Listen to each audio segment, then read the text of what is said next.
Akala ko, tapos na ako sa medical clearance requirements ng Stanford. Sa yabang-yabang ko pa, mga ante, kasi July 31 ako nagpasa. 2 weeks before the deadline. Diba? Sobrang yabang ko.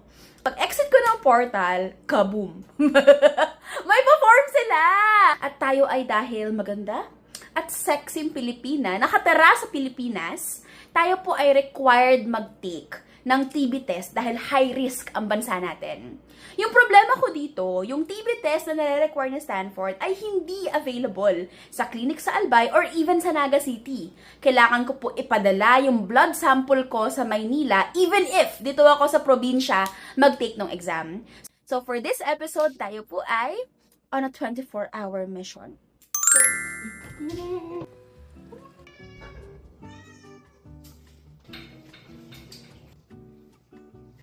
Ayan, 11:45 na. Mag-iimpake pa ako, maliligo. 12 o'clock, kailangan ako sunduin. Tapos, lalakad tayo ng kape. Tapos, kailangan maganda. O, yan. Eme!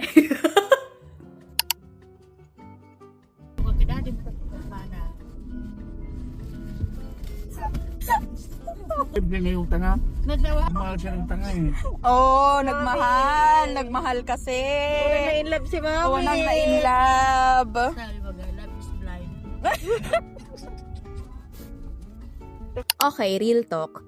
As a probinsyana, ang hirap at ang gastos ng paglalakad ng requirements.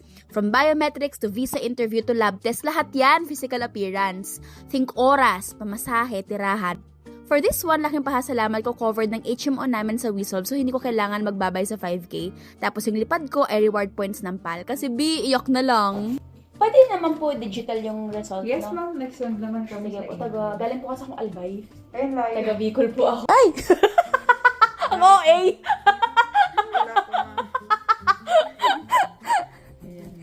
Ang malalim. 1, 2, 3. Open na po yung kamay. Okay. Okay. Salamat po, magaling po kayo.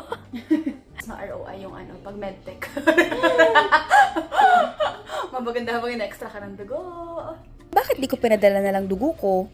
Kasi pwedeng 1 week yung processing time plus yung transport pa. Baka di ako makaabot deadline. Ang ganda-ganda ng dugo ko. Pulang-pula siya. Ang ganda. I feel so proud of my blood. Eme. Parachi. Yung terminal, oh. Maglalakad tayo kasi bawal doon yung motor. Diba? Kaloka.